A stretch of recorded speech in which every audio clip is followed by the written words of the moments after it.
بسم اللہ الرحمن الرحیم۔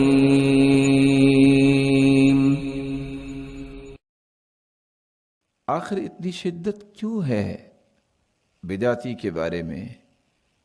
کیونکہ رسول اللہ صلی اللہ علیہ وسلم نے فرمایا ہے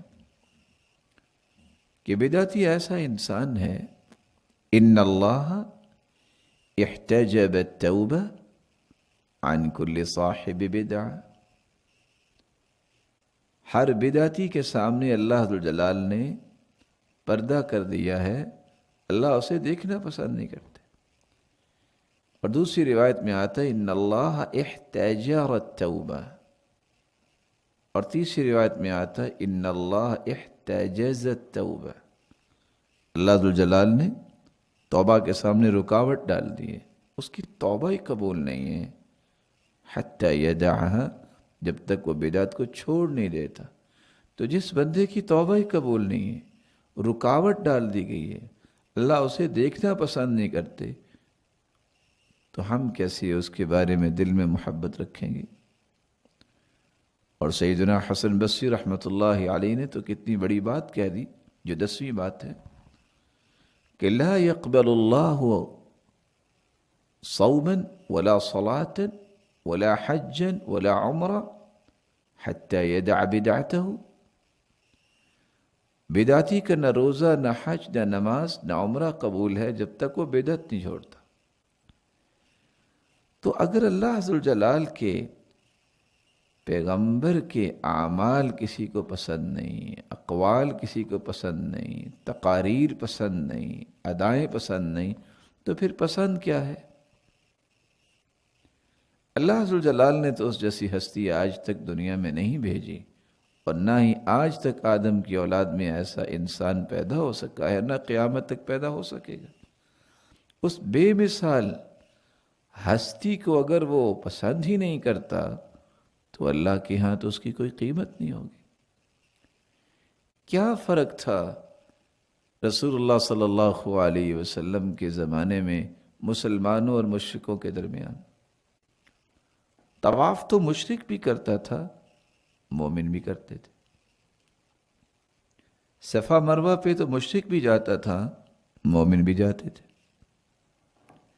قربانی تو وہ بھی کرتے تھے، مسلمان بھی کرتے تھے۔ غلاموں کو آزاد تو مشرک بھی کرتے تھے، مسلمان بھی کرتے تھے۔ حاجیوں کی خدمت تو مشرک بھی کرتے تھے، مسلمان بھی کرتے تھے۔ فرق کیا تھا؟ بیت اللہ ایک ہے، طواف ایک ہے، صفا مروہ ایک ہے، حج کرنا، ستو پلانا حاجیوں کو، خدمت کرنا، لباس دینا، کام تو سب ایک ہے، لیکن یہ دو گروہ کیسے بن گئے؟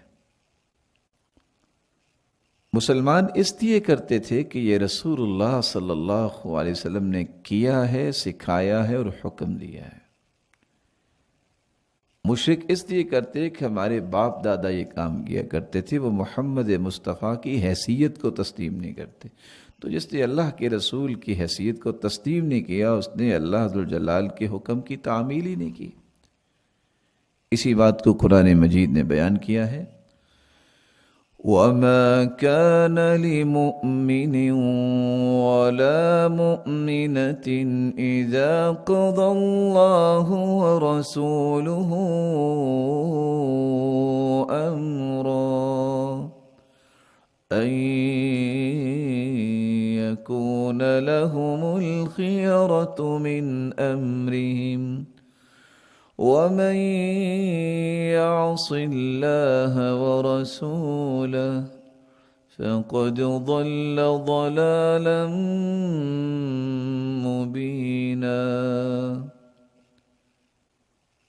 کسی مومن مرد کے لیے اور کسی مومنہ عورت کے لیے جائز ہی نہیں کہ اگر اللہ کا فیصلہ قرآن کی شکل میں آئے اور اس کے رسول کا فیصلہ حدیث کی شکل میں آئے تو پھر وہ اپنی منمانی کرے۔ جو لوگ اپنی منمانی پھر کرتے ہیں، انہوں نے اللہ اور اس کے رسول کی نافرمانی کی، اور اللہ اور اس کے رسول کی نافرمانی کرنے والا جو ہے،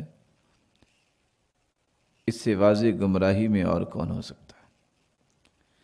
بلکہ اللہ عز و جلال نے اپنی کبریائی کی قسم اٹھا کے یہ فرمایا فَلَا وَرَبِّكَ لَا يُؤْمِنُونَ حَتَّى يُحَكِّمُوكَ فِيمَا شَجَرَ بَيْنَهُمْ۔ اے میرے محبوب، میری کبریائی کی قسم، تیرے رب کی قسم، اللہ عز و جلال اپنے محبوب سے کہہ رہے ہیں تیرے رب کی قسم، یعنی مجھے میری عزت اور کبریائی کی قسم، جب تک تیری بات کو کسی بھی معاملے اور جھگڑے میں حتمی بات یہ نہیں مان لیتے، حرف آخر نہیں مان لیتے، مجھے اپنی کبریائی کی قسم یہ مومن ہی نہیں۔ يا أيها الإنسان ما غرك بربك الكريم